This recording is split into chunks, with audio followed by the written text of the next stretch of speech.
Get out of my house. You this worthless pig, screamed Michael, as the neighbors gathered to know what was happening. He kicked the gate open with his heel, grabbed Amaka by the arm, and pushed her out so hard she almost fell on her side. The afternoon sun was hot on the street. People stopped. Market women turned. Children froze. Michael rushed back in, dragged out 2 big suitcases and flung them after her. One burst open, spilling clothes, diapers, and a small framed photo that cracked on the ground. "Michael, please," Amaka cried, holding her belly with both hands. "Don't do this here. I'm begging you." "Beg? After everything?" Michael shouted, voice sharp like a blade. "You think you can shame me in my own house? Useless woman." A neighbor, Mama Uju, hurried forward with a wrapper tied high on her chest. "Aha, Michael, calm down. She is carrying your child. Don't disgrace her like this." Michael faced her with wild eyes. "Mama Uju, carry your advice and go inside. This woman is a curse. I'm done." Another neighbor, Mr. Okoro, stepped closer. "Take it easy, young man. You can talk inside. Close your gate. Let people not gather." Michael pointed at Amaka's suitcase. "Let them gather. Let them see I am free. Take your things and go, Amaka. Leave my life. Leave my name." Amaka knelt on the hot, rough ground. Her knees scraped. Tears ran clean lines through the dust on her face. "Michael, I have nowhere to go. You know I have no one in Lagos. Please, let me stay until I give birth. We will settle things later." He laughed, but it wasn't joy. It was loud and empty. "Stay? In my house? Never. Pack your rubbish before I pour water on it." "Michael, fear God," Mama Uju said, voice shaking now. "This is not right. Even if you are angry, not like this." Michael turned to the crowd and spread his hands. "You people want show? See show. This woman is a problem. Since she entered this house, nothing has worked. Business down. Peace gone. I'm tired." Amaka reached for the photo frame, the one with both of them smiling on their wedding day. The glass had cracked across Michael's face.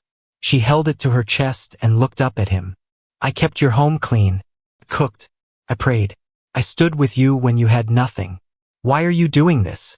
He moved closer and kicked the second suitcase again so it rolled into the gutter.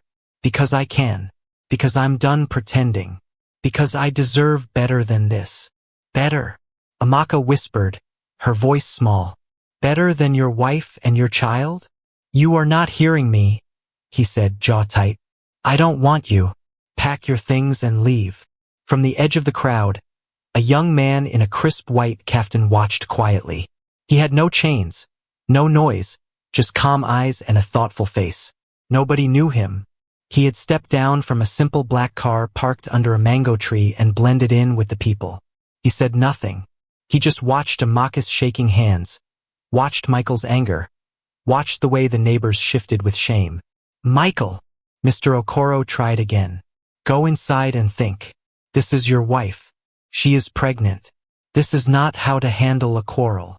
Michael shook off the words like dust. "Mister, please don't tell me how to run my house. I have decided." Amaka tried to stand, but her legs wobbled. She gripped the gate post and breathed in slow. "Michael, if I have offended you, let us talk. Don't throw me away like trash." He leaned in close, his voice low but cutting. "You think I don't know what you are? You think I don't know who you talk to behind my back? I am not stupid." Her mouth parted. "What are you saying?" "Michael, I have never." "Enough," he snapped, and then louder to the crowd. "She should ask that her friend to house her. After all, she trusts her so much." A soft murmur moved through the neighbors. Some exchanged looks. The name Chioma hovered on a few tongues, but no one said it out loud. The young man in white noted the shift but kept his face plain. Amaka's tears flowed harder. "Michael, don't drag my friend into this. I am your wife."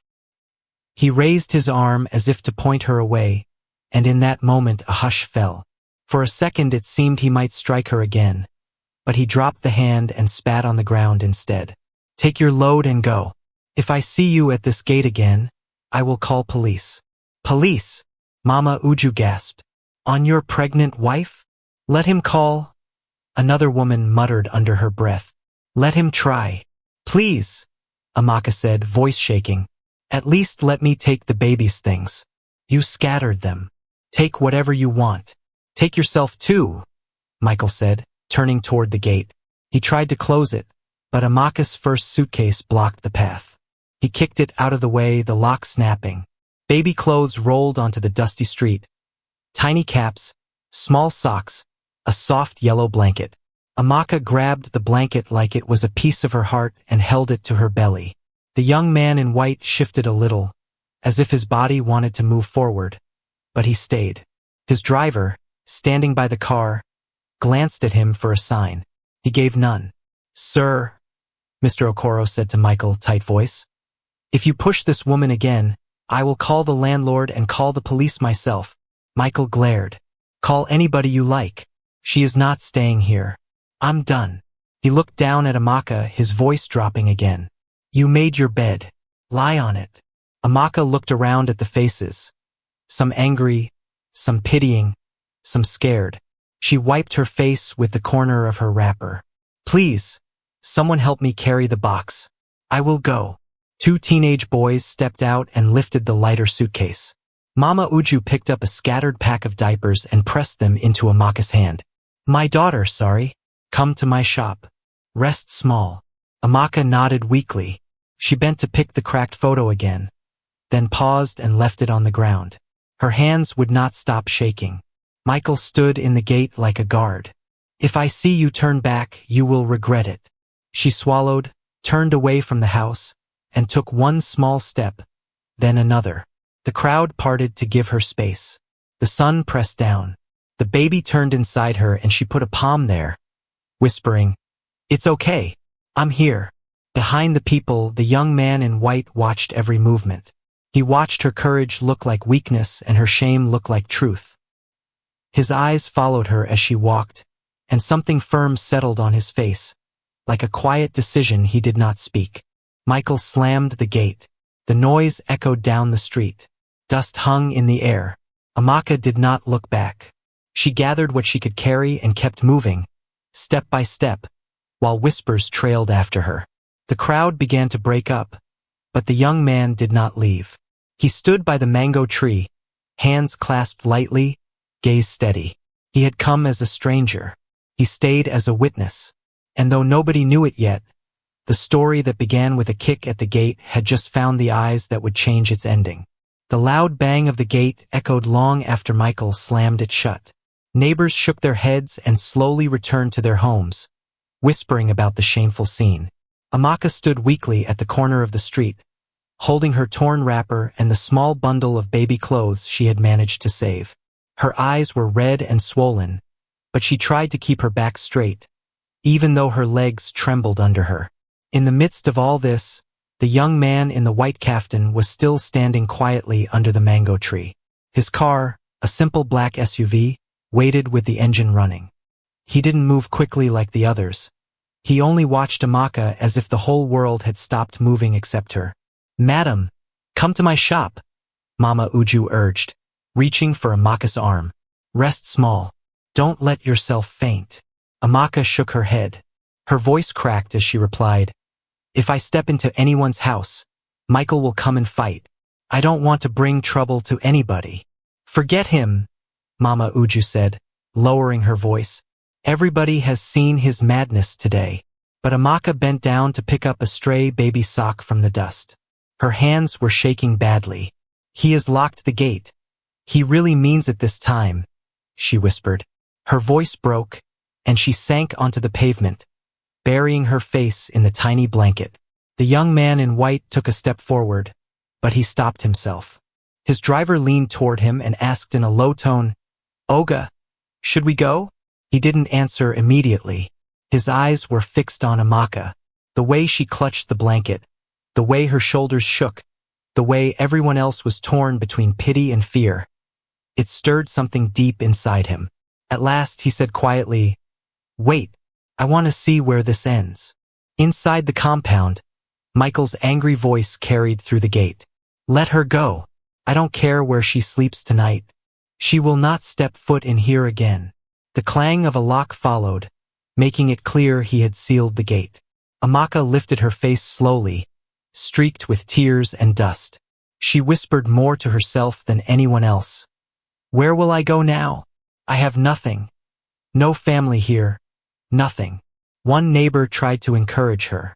"Amaka, maybe call a relative? Someone from the village." She shook her head faintly. "They have nothing either. Michael knows that. That's why he treats me like this. He thinks no one will ever defend me." Her words cut through the air. Even those who pitied her shifted uneasily. It was true.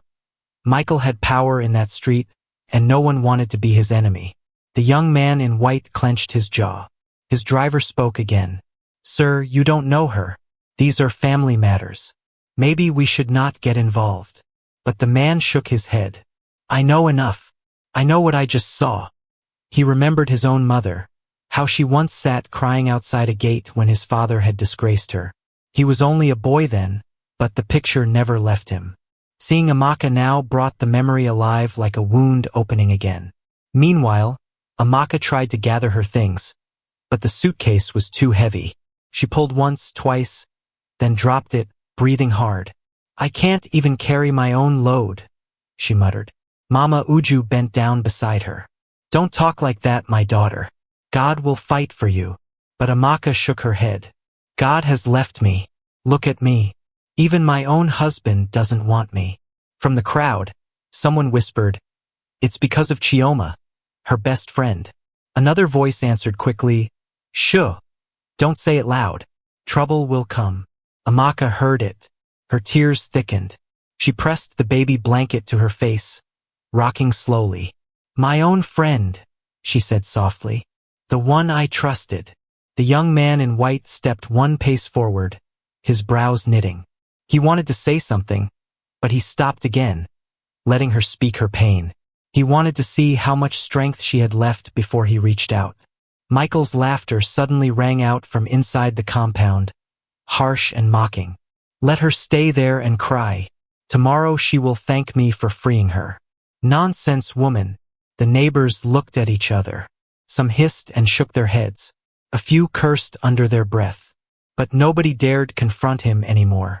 Amaka wiped her eyes with the edge of her wrapper and whispered to herself, "He wants to bury me alive, but I will not die here." She tried to lift the suitcase again. Her knees wobbled, her breath caught, and she almost fell backward. The young man finally moved closer, just enough that Mama Uju noticed him. She glanced at him quickly, surprised at his quiet but firm presence. His face showed no mockery, no judgment, only deep concern.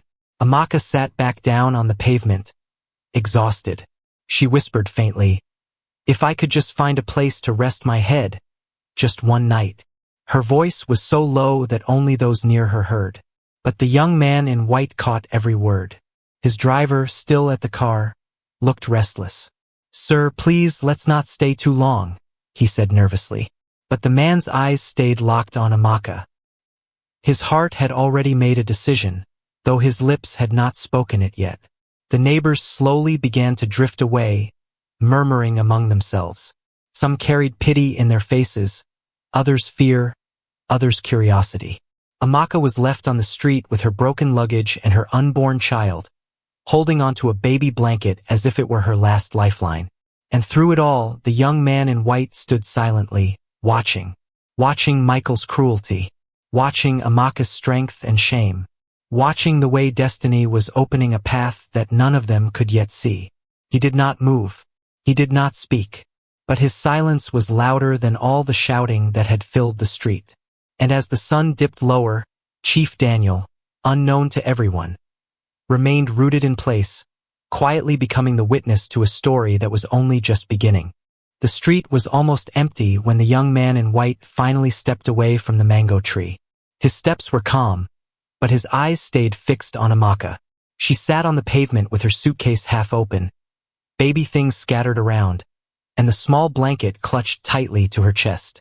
Her beauty was still striking even through tears and dust, but her spirit looked broken. "Madam," the man said softly, stopping at a careful distance. "Please, can I give you water?" Amaka raised her head slowly, blinking hard. She didn't know him. Her heart raced at the sight of a stranger speaking kindly to her when everyone else was leaving. "I'm fine," she muttered, though her dry lips betrayed her. He opened a bottle of cold water and stretched it forward. "Just drink. It will help. You need strength." She hesitated, scanning his face. There was no laughter there, no gossip, only calm eyes. With a shaky hand, she took the bottle and sipped carefully. The water slid down her throat like relief. She handed it back with trembling fingers. "Thank you. My name is Daniel," he said quietly. "I was passing by. I saw everything." Amaka's face burned with shame. "Everybody saw," she whispered. "That was his plan." Daniel crouched slightly, still keeping space so she wouldn't feel trapped. "Do you have somewhere to go now?" A hollow laugh escaped her. "Go? To where?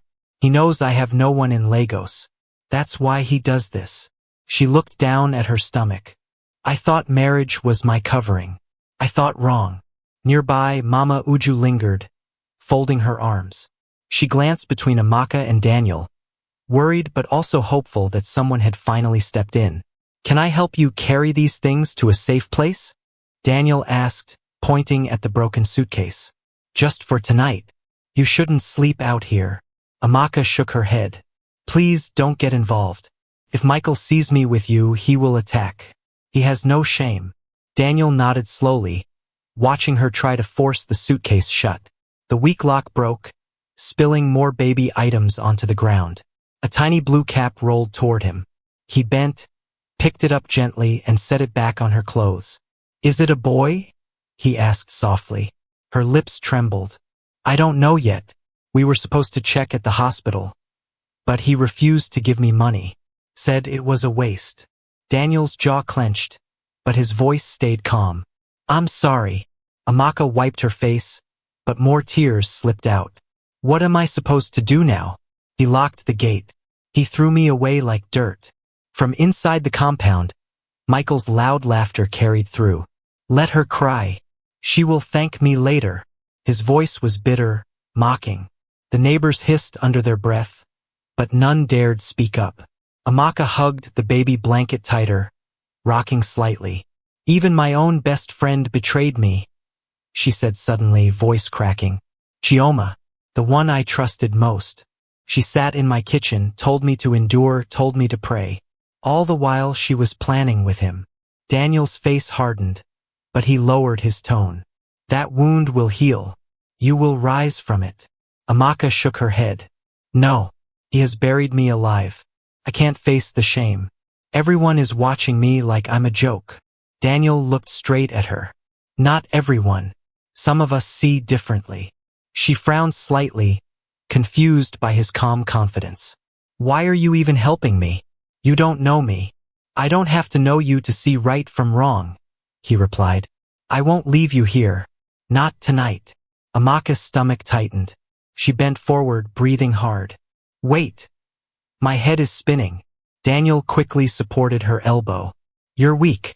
When did you eat last?" She closed her eyes. "Since morning. Only tea. Nothing else." Mama Uju rushed forward with a small roll of bread. "Eat, my daughter. At least small." Amaka chewed slowly, sipping more water. Her hands shook with every bite. Daniel stood again, glancing at the black SUV waiting under the tree. Then he turned back to her. "Amaka," he said firmly, "let me take you somewhere safe. You will rest, eat properly, and tomorrow you can decide what to do." Her eyes widened. "Where?" "A guest room," he said. "Quiet, clean, with a nurse to check you. Nobody will disturb you. Tonight only, if that's all you want." "And tomorrow?" she pressed. "Tomorrow is your choice," Daniel said. "But tonight, this road is not for you." Her lips trembled. "If I follow you, people will talk. They already gossip about me." "They are already talking," he replied gently. "Your health matters more than their mouths." She looked at the broken suitcase, the cracked wedding photo lying in the gutter, and the baby blanket in her hands. A long silence stretched before she whispered, "Okay, tonight only." Daniel's face softened. Good. You won't regret it. He called the two teenage boys who had been standing nearby. Please help with the bags. He slipped money into their hands, and they eagerly lifted the suitcase. Mama Uju cupped Amaka's cheek. Go and rest, my daughter. God has not forgotten you. Maybe this man is your helper. Amaka nodded weakly. She stood, still holding the blanket, and took Daniel's arm for balance. Together they walked toward the waiting SUV. Behind them, Michael's music blared louder, almost mocking, but it no longer mattered. The gate stayed shut, and the chapter of shame he wrote was already turning. Daniel opened the car door carefully, helping Amaka inside. She sank into the seat, eyes half closed with exhaustion. He shut the door gently and walked around to the front. Before entering, he turned once more to the street. The gate, the scattered neighbors, the dust. He let out a long breath, as if sealing a promise inside himself. Then he got into the car and told the driver, slowly, no bumps. The SUV moved off, carrying Amaka away from the place of her humiliation. She leaned against the seat, one hand on her belly, the baby blanket tucked under her chin. For the first time that day, her eyes closed in fragile peace. And beside her, silently watching, was the man who had just become the first hand stretched toward her new destiny. The SUV slowed before a tall white gate. Two uniformed guards saluted sharply, and the heavy steel slid open without a word. The car glided in. Amaka sat back, clutching her baby blanket, her eyes wide at the calm lawns, the trimmed flowers, the house that seemed too perfect to be real. Where is this? She asked faintly. Home, Daniel said simply. Don't think too much. Just rest first. The car stopped at the front steps. A young woman in neat uniform hurried out. Good evening, sir, she greeted warmly. Evening, Ruth, Daniel replied. He opened the door, offering his arm to Amaka. She hesitated, then placed her trembling hand in his. Ruth's eyes softened. Welcome, madam. Amaka shook her head quickly. No, please don't call me that. I'm not. Ruth smiled gently. Then welcome, sister. You are safe here. They led her into a wide hallway. The air smelled clean, the lights glowed soft, the floor cool underfoot. Amaka paused at every step, unsure if she was meant to be here. Ruth opened a guest room. It was simple but elegant. White curtains, a neat bed, a small sofa, and a tray of fruit and water on the table. Not loud, not intimidating, just peaceful. Amaka stopped at the door. I can't stay in here. This place is too fine. It's just a room, Daniel said quietly. A guest room. People rest here all the time. Not people like me, she whispered. I was thrown out on the street this afternoon. Now you want me to sleep here. You are not on the street anymore, Daniel said. Please sit down. Slowly, she crossed the room and sat on the edge of the bed, stiff and nervous. Ruth returned with a tray, steaming pepper soup, bread, and a cup of tea with milk. Amaka shook her head. No, this is too much. I'll manage with water. Just try, Daniel urged. Small. Your body needs it. She stared at the tray, then at her belly. The baby kicked. She sighed and dipped the spoon into the soup. One sip, then another. The warmth spread through her. It's good, she admitted, surprised. Eat as much as you can, Ruth said softly. Strength is important. A nurse in navy blue scrubs entered with a small kit. Good evening. I'm Nurse Ada. Sir, should I begin? Daniel nodded. Please, I'll wait outside. Amaka looked up, startled. You're leaving. I'll be close, he said gently. No one will disturb you. When he stepped out, the nurse checked Amaka's vitals, listened to her chest, and brought out a small Doppler. A steady, rapid beat filled the air. Amaka's eyes widened. Her hand flew to her mouth. Tears ran freely as she whispered, That's my baby? Yes, Nurse Ada smiled. Strong heartbeat. You just need food, water, and rest. I'll leave vitamins for you. When she finished, Daniel reappeared at the door. He didn't come in until Amaka gave a small nod. "How do you feel now?" he asked. She wiped her eyes. "Better. I heard the heartbeat.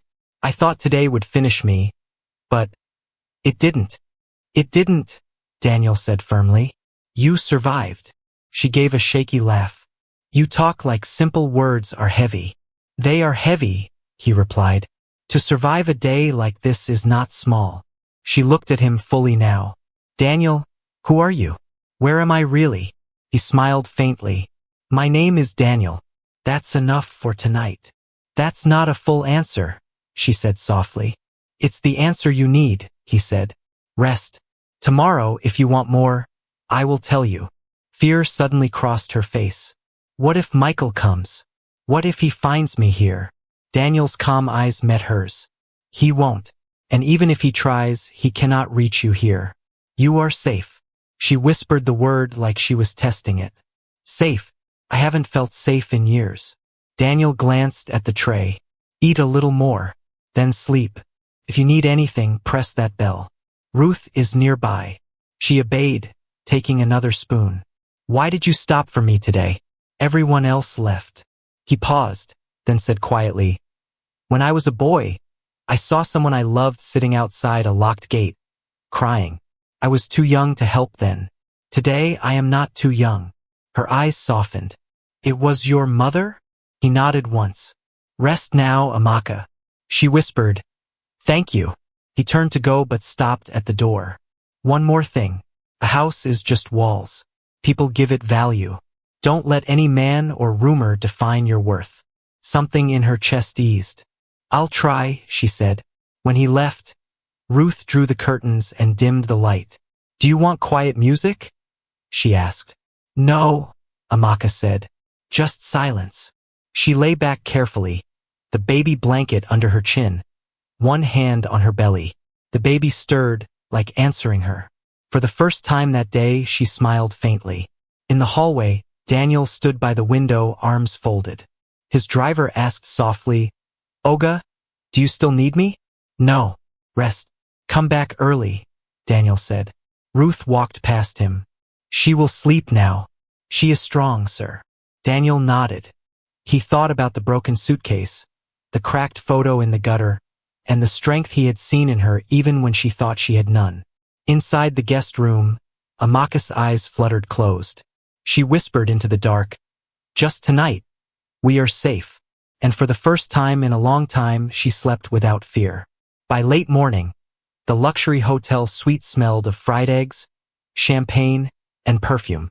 The curtains were half drawn, letting in Lego sunlight that glowed across the floor. Chioma sat cross-legged on the bed in a silk robe, scrolling through wedding posts on Instagram. Michael stood at the mirror, buttoning a new shirt with a satisfied smirk on his face, humming a tune. "So," Chioma said suddenly, her eyes glittering, "Eco Hotel? Or should we shock them with Onairu beachfront? I want something big, something that will make people choke with envy. I want fireworks, drones, the kind of wedding that trends for weeks." Michael laughed, picking up a glass of juice. "Anything you want, Queen. This is your time. Our time. Let them see." Chioma turned her phone toward him, showing a glamorous decor setup. "Look at this walkway, crystal glass runway, floating flowers. Can you imagine me walking down on this?" Michael raised his brows. "How much?" "5 million, she replied coolly. "But if we add extras, maybe 7. Don't look at me like that. Do you want cheap?" "I am not a cheap woman." Michael grinned, trying to hide the pinch in his chest. "Baby, relax. I said anything you want, you'll get." She studied his face. "Good, because I don't want to ever smell poverty again. I suffered enough as someone's best friend. Now I want my own crown." Michael's smile slipped for a second at the jab, but he quickly recovered. "Forget the past. That chapter is closed. Amaka is gone. You are my future." Chioma sipped her juice slowly. "Future costs money, Michael. Big money. Tell me, where is it coming from? You said business was down.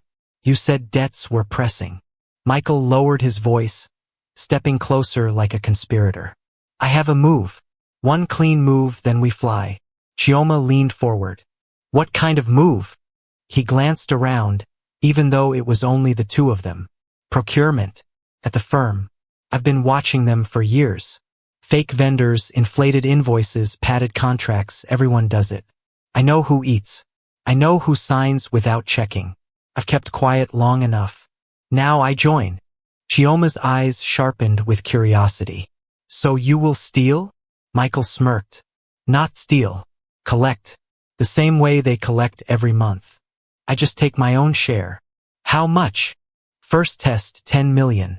Then we go higher. Desmond from accounts is in. He knows the loopholes. We create a clean vendor. Slide the invoice, get approval, and boom, money drops. Chioma tilted her head, impressed. 10 million. That will cover hall deposit, dress, band, maybe honeymoon in Dubai. And more later, Michael said eagerly. This is just the beginning. With this plan, money won't finish. Chioma smiled, slipping into his arms. You finally sound like a man. I like it. Michael kissed her cheek. I'm doing it for us. You deserve the world. Her smile faded slightly. Just remember, you chose me. Don't ever bring her name again. I won't, he said quickly. She's history. Later that afternoon, they met Desmond at a quiet lounge downstairs. He wore dark glasses and a fake air of secrecy. Remove that thing, Chioma said, irritated. You look like an amateur. Desmond laughed, sliding the glasses off. Fine, fine, but no names too loud. We are playing with fire. Michael leaned in. Explain. Desmond pulled a jotter from his bag. We set up a vendor CAMC integrated services. CAC certificate ready, bank account ready. I backdate some maintenance consulting jobs. No goods, only services. You, Michael, endorse as operations officer. I route it through finance. We grease 2 managers. Money lands in CAMC account. From there, I split it across fintech wallets. No trace. Chioma tapped the table with a manicured finger. How much can this first one carry? 10.4 million, Desmond replied smoothly. Small enough not to raise eyebrows. Big enough to fund your show. Michael grinned. Perfect. Chioma squinted. And EFCC? Don't joke. I don't want disgrace. Desmond chuckled.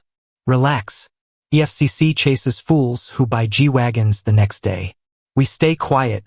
They don't sniff. No loud spending? Chioma repeated. Define loud. No cars. No flashy accounts. No posting dollars on Instagram, Desmond said pointedly. Chioma rolled her eyes. I beg. I'm not a small girl spraying bundles on Instagram.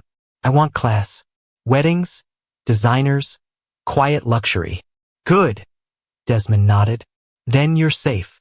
Back in their suite, Chioma opened her laptop and began a spreadsheet titled Rise. She filled it with vendors, designers, and costs.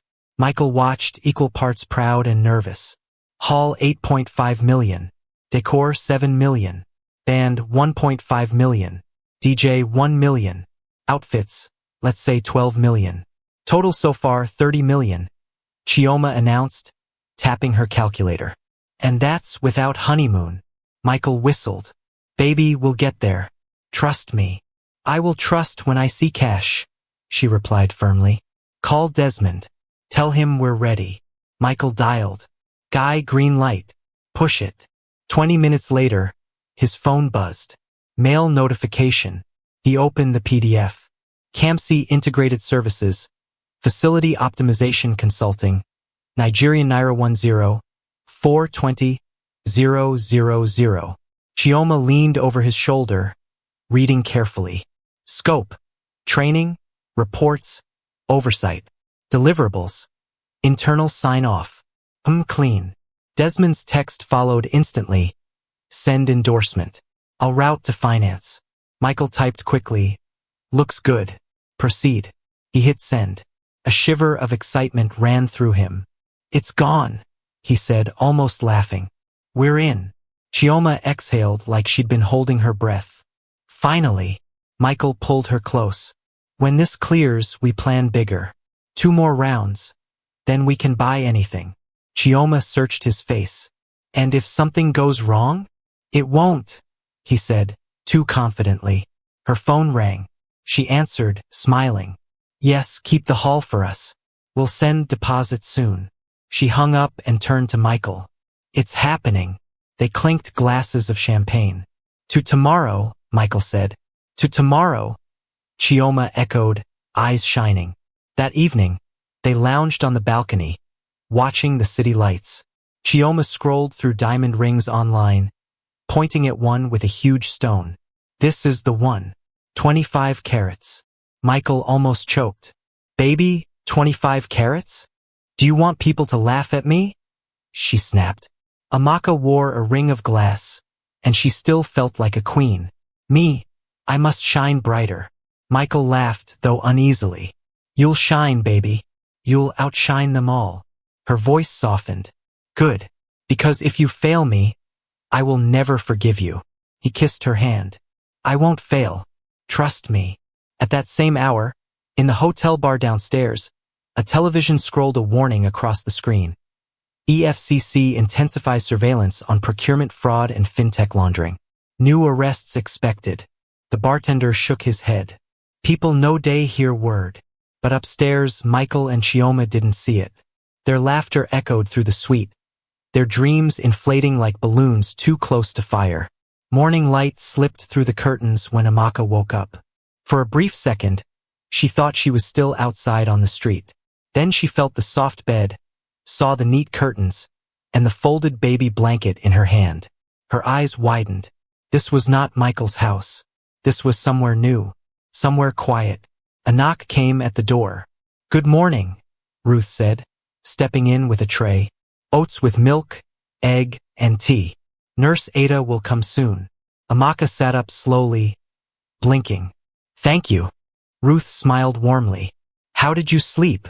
Like I borrowed peace, Amaka murmured, almost smiling. Keep it, Ruth replied. No one here is asking for it back. Amaka ate a little, then more. The food calmed her. When Nurse Ada arrived, she checked her vitals and used the Doppler. The sound of the heartbeat filled the room. Fast, steady. Amaka covered her face with her hand as tears rolled down. That's your baby, Ada said softly. Strong heartbeat. Amaka laughed through tears. I thought my life ended yesterday, but here, I hear life again. Later that morning, Daniel appeared at the door. The doctor is expecting you. Are you ready? Amaka nodded shyly. Yes, but why are you doing all this for me? Daniel's eyes were calm. Because you need it. Let's go. The SUV carried them to a private clinic. The receptionist greeted Daniel respectfully and ushered Amaka in. She had scans, blood tests, and spoke with the doctor, who explained things slowly and gently. When the baby's image flashed on the screen, Amaka gasped. Tiny form, a flicker of light. Tears ran down her cheeks again. Your baby is fine, the doctor said. Eat well. Rest well. You will be okay. Amaka left the clinic glowing faintly, holding the printed scan. Daniel was waiting in the lounge. I saw the baby, she whispered, her voice trembling with awe. I didn't think I would smile again, but I did. Daniel nodded. That's good. Hold on to it. On the way back, the SUV turned into a large compound. The sign outside read Chief Daniel Foundation. People moved in and out, women with babies, teenagers holding books, widows with small bags. Amaka frowned. Where are we? Somewhere I spend time, Daniel said. Come. Inside, the hall buzzed with activity. Tables held labeled boxes, food packs, baby supplies, school kits. Volunteers moved quickly but gently, handing items to waiting families. A little girl tried on new shoes, lifting her feet like she was walking on clouds. Amaka froze. What is this? We try to help, Daniel explained. Widows, mothers, children. Some need food, some school fees, some shelter. We do what we can. Who pays for all this? She asked. People who should, Daniel answered quietly. On a TV in the corner, muted clips showed boreholes, school lessons, wheelchairs for elders. The caption read, Chief Daniel Foundation. Then a photo flashed, Daniel shaking hands with a governor. Another clip showed him at a hospital opening. Amaka's head snapped toward him. Chief Daniel. He shifted slightly. It's just a title. You're a billionaire? She stammered. Some call it that, he said, shrugging. But money means nothing if it doesn't help someone. Amaka stared, stunned. And you didn't tell me? You needed rest yesterday, not stories, he said calmly. A woman carrying a toddler approached. Sir, thank you for paying my boy's fees. He passed all his exams.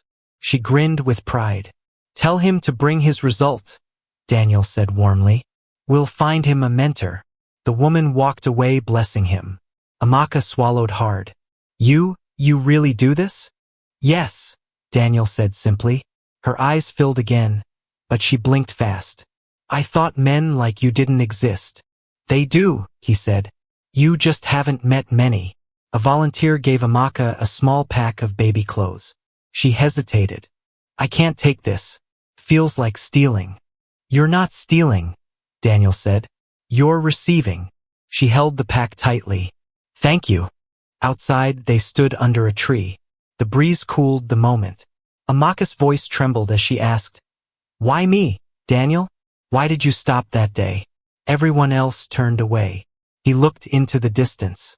Because I knew your pain. Not exactly, but close. My mother once sat outside a locked gate, crying. I was a boy, too young to help. That memory has never left me. Yesterday I had the chance to do what I couldn't then. Amaka stared at him, silent. Then she whispered, It feels like I'm learning to breathe again. You are, he said. But no rush. Healing takes time. She almost laughed. Do you always talk like this? I try to say only what is true, Daniel replied. Amaka shook her head, a small smile forming. The world would be gentler if more people did that. Maybe, Daniel agreed. On the ride back, Amaka hugged the baby pack like treasure. She looked out at the noisy city streets, buses honking, hawkers shouting. But inside the car, she felt a strange calm. Back at the mansion, Ruth welcomed her. Lunch is ready. Amaka turned to Daniel. Thank you. For today. For everything. You're welcome, he said. Rest now. Tomorrow we can talk about next steps. She hesitated, then said softly, What if I help at the foundation one day? Fold clothes, serve food. Even small. Daniel's face brightened. We would be glad to have you. Amaka smiled properly, for the first time in weeks. Okay. He watched her walk inside with Ruth, her shoulders straighter than before. Something was changing. Daniel stayed by the window afterward. He didn't think about money or power. He thought of a cracked photo in a gutter, a woman who refused to break, and a new life that deserved peace. And as the house grew quiet again, he whispered to himself, Let strength come first. The band was loud, the lights were bright, and Chioma's dress glittered like she owned the city. Guests filled the hall, phones up, shouting, Ah! As she and Michael danced into the center. A big banner read, Chioma Red Heart Michael, Forever Begins. Champagne popped. Laughter flew. It looked like a fairy tale. Then the doors at the back opened, and men in navy jackets walked in quietly, almost politely, until people saw the letters on their vests. FCC. The music stumbled. The saxophonist stopped mid-note. Someone whispered, Jesus. Another, hide your phones. The lead officer raised a hand. Good evening. Please remain calm. EFCC on official duty. Chioma's smile froze. What is this? She hissed at Michael. Who invited them? Michael's face went pale. Relax. It's a mistake. Michael Nwankwo? The officer asked, voice steady. Michael forced a grin and spread his arms. Officer, good evening. We are in the middle of a private event. Can we? Are you Michael Nwankwo? The officer repeated. Michael swallowed. Yes. Chioma Okafor? Another officer asked, turning toward the bride-to-be. Chioma lifted her chin, trying to look powerful. Yes. Can someone explain why you are interrupting my event? The officer stepped closer, calm face, no fear. We have a warrant to invite both of you for questioning on allegations of embezzlement, procurement fraud, and money laundering. The hall gasped as one. A woman dropped her clutch. The bandleader slowly lowered his microphones, rose higher. Cameras now hungry. "Excuse me," Chioma said, laughed too high. "This is rubbish." The officer held out a document. "Ma'am, we would prefer you cooperate." Michael grabbed the paper, scanned the lines, and his hands began to shake. Who reported this? Which fool? "Mr. Desmond Okeke," the officer said, checking his tablet. "Accounts Department. We have statements and transaction trails for CAMC Integrated Services. Also, 2 managers have been detained." Chioma's eyes widened. "Desmond? Michael, you said he was solid." Michael's throat clicked. He promised." "Promise what?" she snapped, face twisting. "That we would be untouchable?" The officer signaled, and 2 agents moved forward. "Sir, please come with us." "Ma'am, please come with us." Suddenly Michael turned, voice loud enough to cover his fear. "Amaka! She did this. That which set me up." He pointed at no one in particular, at the ceiling, at the world. "She is behind this." People murmured. Some guests exchanged looks. Amaka? The wife he threw out? Gossip started to burn through the room like dry grass. Chioma faced him slowly, eyes sharp as knives. "Are you mad? You brought this on yourself. You and your big mouth." She jabbed his chest. "You wanted to play big man. See your life." "Shut up," he shot back. "You pushed me. You said I should be a man. You picked the hall, the rings, the flowers. You picked the crime," she fired. "You wanted to prove you're not small. Now see." An officer stepped between them. "Enough. You can finish this conversation at our office." Chioma flung her bouquet to the floor. "Listen to me," she said to the room, voice shaking with rage. "Anybody that posts me on the internet today, I will sue you. Delete your videos." The phones stayed up. The cameras kept rolling. A younger officer slipped handcuffs from his pocket. Michael stepped back fast. "No, don't touch me. This is an engagement party." "Sir," the officer said, patient but final. "Don't make it hard. It's procedure." Michael's shoulders caved a little. People who loved drama but feared trouble began to move back, clearing a path. Chioma stood stiff, chest rising and falling fast, then lifted her hands in surrender. The metal clicked around Michael's wrists. He flinched. "Ah, small now. Why are you doing like this?" Then, as fear spilled over, he looked again for someone to blame. "Amaka will pay for this. She will pay." "Guy," a guest muttered near the back, eyebrow raised. "This one no be Amaka. This one na EFCC and your greed." The agents started to guide them out. Michael twisted his head toward the crowd. "Record me. Record everything. This is oppression." Chioma hissed at him. "Keep quiet. You're embarrassing me." He let out a short, ugly laugh. "Embarrassing you? After you pushed me to do this? Take responsibility," she said coldly. "You're a big man, ABI?" Outside, the flashing lights painted the hotel steps red and blue.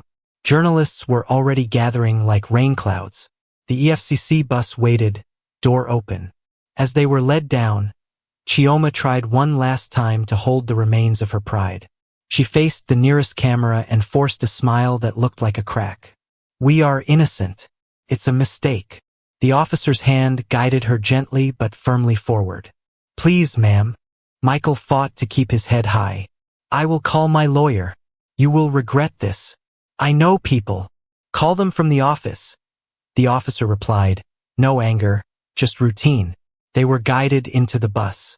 The door shut. The engine hummed. The crowd spilled onto the steps, whispering, filming, sending. In less than 5 minutes, the clips were already flying across WhatsApp groups and X timelines. EFCC crashes engagement of Lagos couple in grand style. That evening, in the same neighborhood where Michael had thrown Amaka out, a group of neighbors stood around Mama Uju's shop, watching the TV. The news anchor spoke with careful words, but the footage told everything. Chioma with smeared makeup, Michael yelling, EFCC jackets bright under the hall lights. "Chai," Mr. Okoro said quietly. "See life." Mama Uju folded her arms and shook her head. "God sits in heaven and watches. Oh, he watches." "Is it true he shouted Amaka's name there?" a younger woman asked. Mr. Okoro sighed. "He shouted it, but what has her name got to do with fraud? If you didn't do it, they won't hold you. See how shame can return to a man like a visitor." "Let him face it," someone muttered. "He had no mercy that day." Another neighbor added softly, "I hope Amaka is okay." "She is okay," Mama Uju said. With a tiny smile she didn't explain. "She is better than okay." They watched as the news showed EFCC's statement. Ongoing investigation into procurement fraud. Funds traced through shell accounts and fintech wallets. More arrests likely. The anchor moved on to another story, but the shop stayed quiet for a moment, as if everyone needed to breathe. Finally, a boy near the door said what the grown-ups were thinking. "So that's how pride can fall in one day." Mr. Okoro nodded. "Yes, one day." The TV hissed softly, and the night pushed in. The street remembered. The same eyes that had watched Amaka's shame now watched Michael's. The world had turned, and it was still turning. The TV in Daniel's living room showed the clip again. EFCC jackets, bright lights, Chioma's glittering dress, Michael shouting as the handcuffs clicked.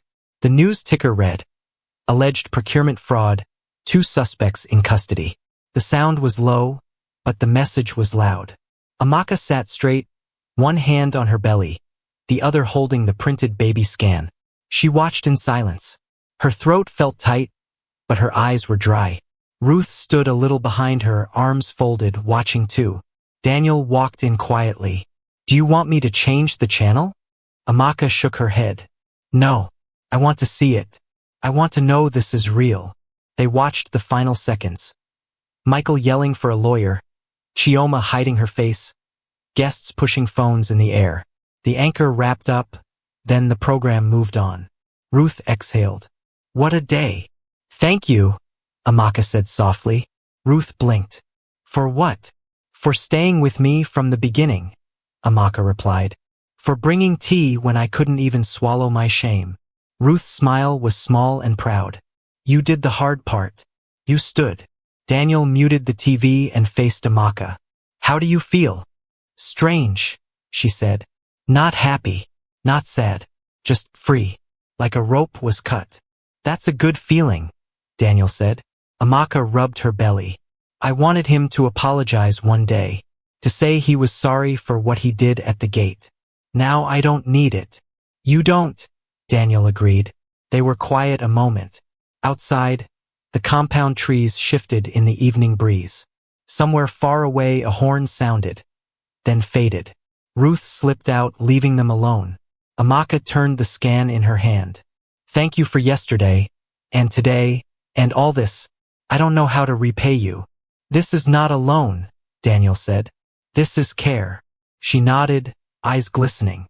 "Still, I want to stand on my feet. I don't want to live on pity." "Good," Daniel said. "I didn't bring you here to keep you small." She looked up. "Then what did you bring me here for?" "To recover what life tried to steal," he said simply. "Your safety, your voice, your next step." "My next step," she repeated, testing the words. Daniel took a breath. "At the foundation, we need someone to help organize the baby supplies unit. It's not glamorous. It's lists, calls, stock checks, hands-on work. But it matters. If you want it, it's yours. Paid. Flexible hours until you deliver." Amaka stared at him, stunned. "Me? You?" he said. "You have the heart for it. And the strength." Her lips trembled. "I can do lists. I can call suppliers. I can fold 1,000 small clothes without getting tired." She let out a shy laugh. "I've been folding hope since yesterday." Daniel smiled. "Then start tomorrow. We'll pair you with FundMe and set you up." "Thank you," she whispered, "for trusting me with something real." "You're not a problem to fix," Daniel said. "You're a person to build." She nodded, steady now. "Okay, I'll build." They heard footsteps in the hall. Two neighbors from the old street stood at the doorway, nervous and excited. Mama Uju and Mr. Okoro. Ruth had let them in. "Ah, my daughter!" Mama Uju cried, rushing to hug Amaka. "I told them you are fine. See you now, fresh like morning bread." Mr. Okoro shook Daniel's hand with respect he couldn't fully hide. "Sir, God bless you. That day at the gate, my heart broke. Today, my heart is calm." Amaka laughed softly into Mama Uju's shoulder. "I'm okay, Mama. Sit, please." They sat, talking over each other, voices full of relief and little jokes. Then the talk slowed, and truth rose.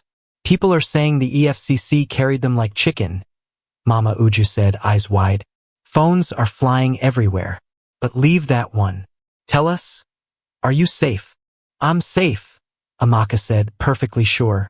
"I'm working too. I start at the foundation tomorrow." "Work?" Mr. Okoro grinned. "Ha! That one sweet me." "Yes," Amaka said. "I want to give what I received." They shared a quiet moment. Mama Uju squeezed her hand. "You see? God still writes stories." Ruth brought drinks, and the small room glowed with simple joy. Outside, the city kept moving, but it felt far away. After a while, the neighbors stood to leave. At the door, Mama Uju lowered her voice. "If you ever pass that street and you want to buy pepper, remember me." "I will," Amaka smiled. Every time. They left with light steps. The house fell calm again. Daniel turned the TV off. "No more news tonight." "Good," Amaka said. "I don't want their noise in my head." She shifted on the sofa, then faced him fully. "Daniel, I don't know what happens after all this. I don't want to promise things I'm not ready for. But I know this. Today I am not afraid." "That's enough," he said. "Let what is true today be enough for today." She breathed in, then out. "Okay." He stood. "Rest. Tomorrow we work." She rose too, holding the scan. "Thank you for seeing me when I was invisible." "I didn't do that," Daniel said, gentle. "You made yourself visible again." Amaka smiled, a quiet, certain smile. "Then I will keep doing it." They walked toward the hallway. The house felt like a soft yes after a long string of no. At the door to her room, Amaka paused. "If Michael calls from wherever he is," she said, "I don't want to hear it." "You don't have to," Daniel replied. She held his eyes a beat longer. "What he threw away," she said, voice firm, "the world will soon treasure." Daniel nodded. "It already has." She went in and closed the door gently. Inside, she placed the scan beside the folded blanket, then touched her belly with both hands. "Welcome to our new life," she whispered to the child. "We are not begging anymore." In the quiet house, her words settled like a promise. Simple, strong, and true. And the story that began with a kick at the gate ended with a woman standing, a child safe, and a witness who had chosen to lift, not watch.